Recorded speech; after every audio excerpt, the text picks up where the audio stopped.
the stage left closet just backstage. Props is up above us.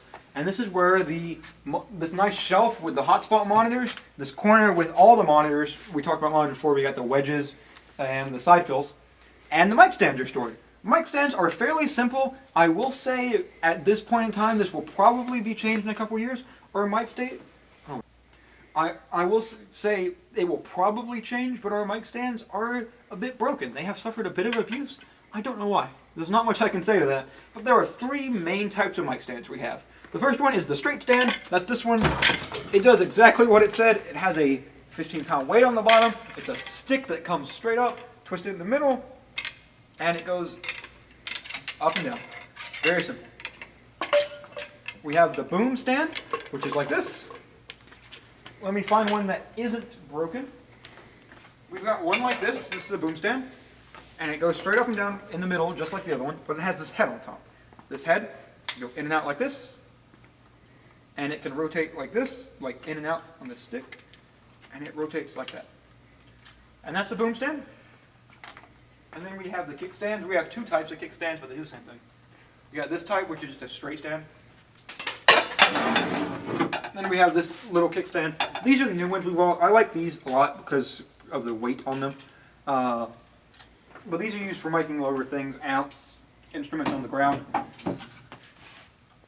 There isn't a good example in here, but at the end of these pipes, right, this looks like it doesn't belong, and that's because this is an adapter. These stands at the end have a very small threading that's different from what the mic clips go on. This is the size of the threading for the mic clip, and it's just like on this one. But these have a smaller one, so they just adapt on. They are in the adapter bag and scattered all around the auditorium because these are very easy to lose. And that's really mic stands and all that in here. Currently on this shelf up here, we have a bunch of broken mic stands that can be cannibalized. We just haven't got around to it yet. And most of the mic clips live in this bucket.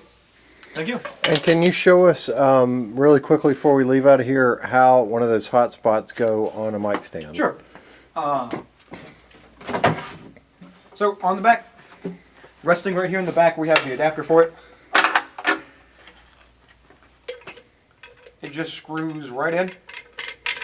The trick is to take the hotspot off of the stand before screwing the adapter on.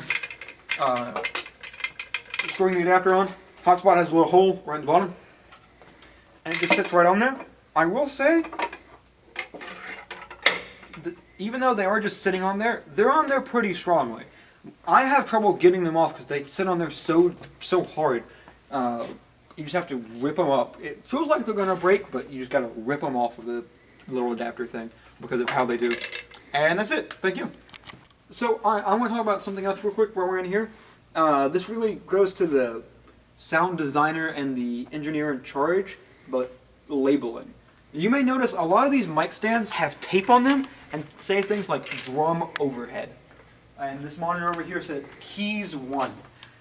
The whole signal flow will be labeled. If I'm doing stuff in the pit, above the pit wall, like where the monitor, like where the plug-in is, it will say what it is. It will say keys 1. And then on the DI box, it will say keys 1. And then on the 1/4 inch that goes out of the DI box into the keyboard, it will say keys 1. Same with the XLR. The mic stand will say drum overhead. The wall input would say drum overhead. The XLR that goes into the mic will say drum overhead. And that's to avoid any confusion about where mics go where or anything like that. That's going back to the, if I got hit by a bus on the way here, somebody else could do my job. Someone else could walk in and say, well, this says drum overhead, this says drum overhead, and this says drum overhead, so they all must go here, and this is how they look. Thank you. Cool.